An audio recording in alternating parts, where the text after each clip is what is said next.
Hi people, good evening, morning, any time of the day everyone.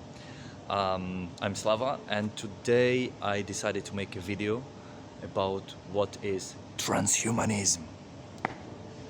So transhumanism is a philosophy, school of thought that believes that we as a species we need go further and merge ourselves with the machines and technology.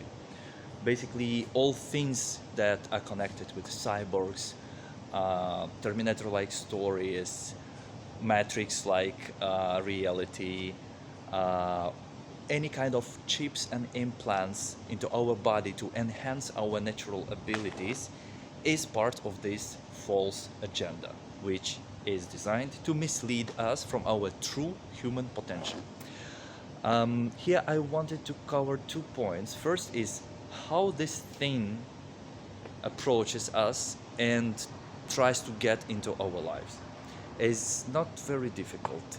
It's pretty invisible process and is done through our habits, change of habits, and getting into our habits deeper and deeper. For example, would be jogging. No, many people like to sport and engage in all kind of activities in gym, outdoors, like for example like them doing right now.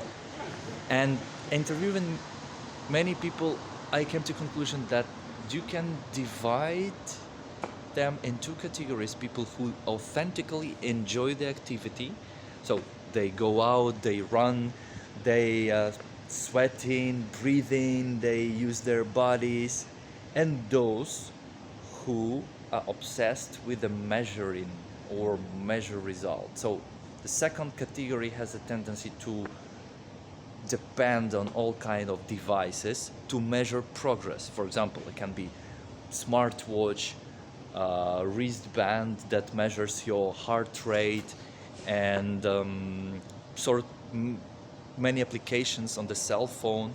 So those people, when activity ends, they're more interested in seeing their result. Like, oh, I have burned that much calories, or oh, I have run 200 meters more than other day. That's so important. More important is to be in present moment and actually like the activity, not do it because you have to do it, because you have to have better relationship with your body.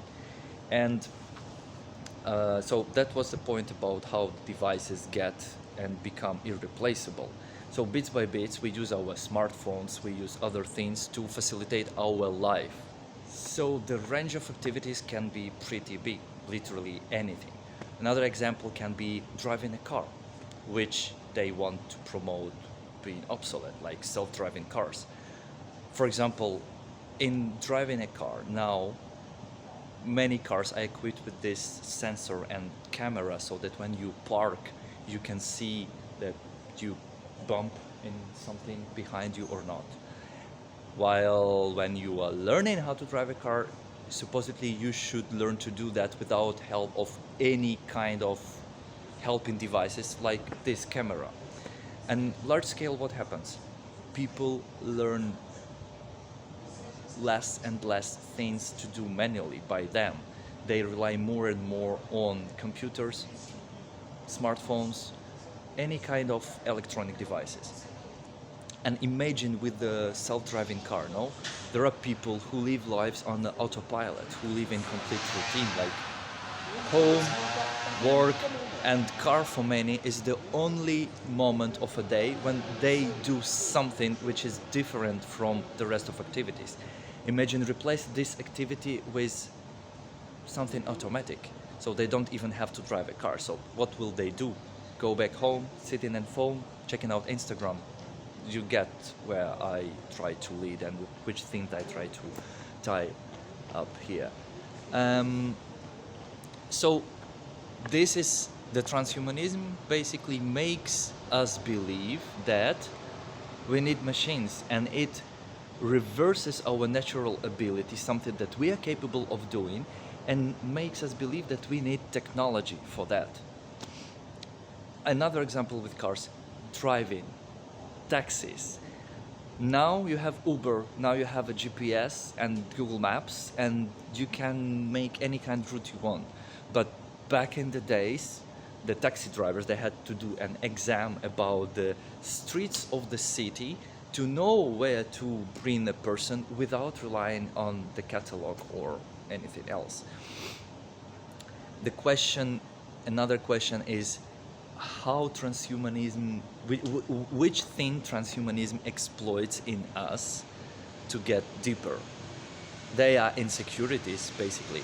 For example, in my case, 15 years ago, in my first job, I remember we had sort of picnic in the nature to strengthen the ties in the collective, so that we know better each other and function better as a collective. And we went to a forest, there was a lake.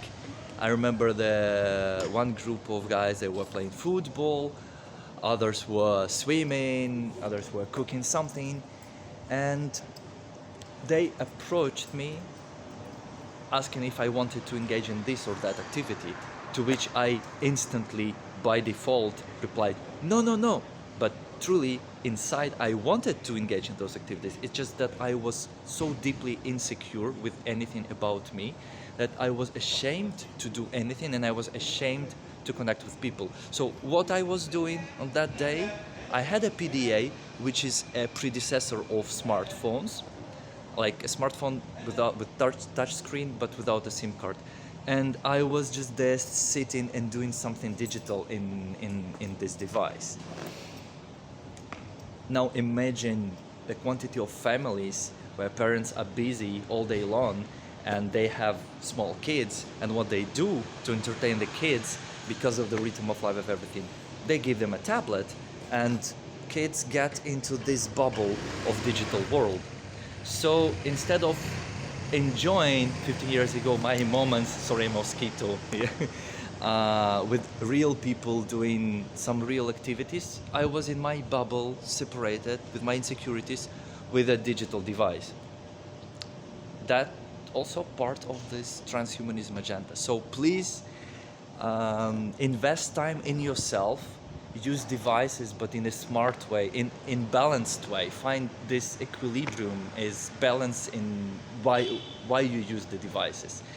Engage in more and more activities with real people and real setting in the nature. Do less and less virtual things and be happy like this. Thank you for attention. Hope this helped to shed the light on this topic. Bye bye and see you next time.